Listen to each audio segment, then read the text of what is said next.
मित्रांनो नमस्कार, पुन्हा एकदा आपले स्वागत आहे. मित्रांनो, मान्सूनची प्रतीक्षा संपणार. राज्यात या तारखेपासून मान्सूनचा पाऊस सक्रिय होणार अशी मोठी आनंदाची बातमी आपण मान्सून विषयाच्या माध्यमातून आणले, तेव्हा व्हिडिओ शेवटपर्यंत पहा.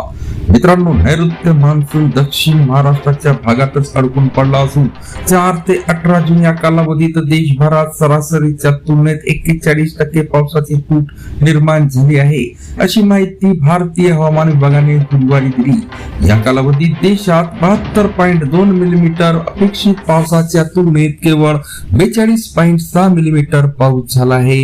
गेल्या काही दिवसांपासून रखडलेली मान्सूनची वाटचाल पुढील आठवड्यात म्हणजे 24 ते 25 जून पासून पुन्हा गतिमान होण्याची शक्यता आहे.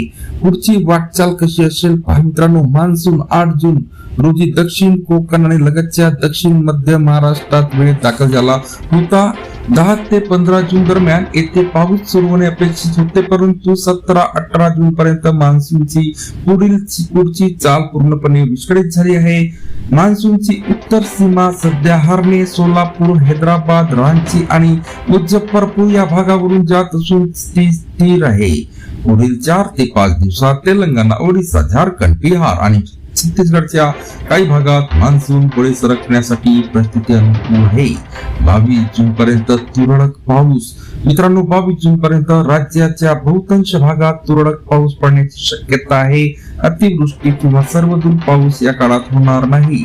न्यूमेरिकल वेदर मॉडेलच्या संकेतानुसार 24 आणि 25 जूनच्या सुमारास कोकणपट्टी आणि महाराष्ट्रात पावसाचा जोर लक्षणीयरित्या वाढणार आहे.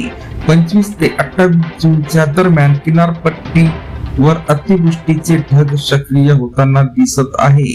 पश्चिम किनारपट्टी 24 जून पासून पावसाचा जोर वाढू शकतो. 26 आणि 27 जूनच्या सुमारास ते उत्तर कोकणात पोहोचेल असा अंदाज आहे. मुंबईत यंदा मान्सूनच्या विलंबाने आगमनाचा नवा विक्रम नोंदवला जाऊ शकतो, असे मत ज्येष्ठ हवामान शास्त्रज्ञ कृष्णानंद होसाळीकर यांनी दिलेले आहे. पुन्हा भेटूया मित्रांनो नवीन अपडेट्ससह पुढच्या व्हिडिओमध्ये. धन्यवाद.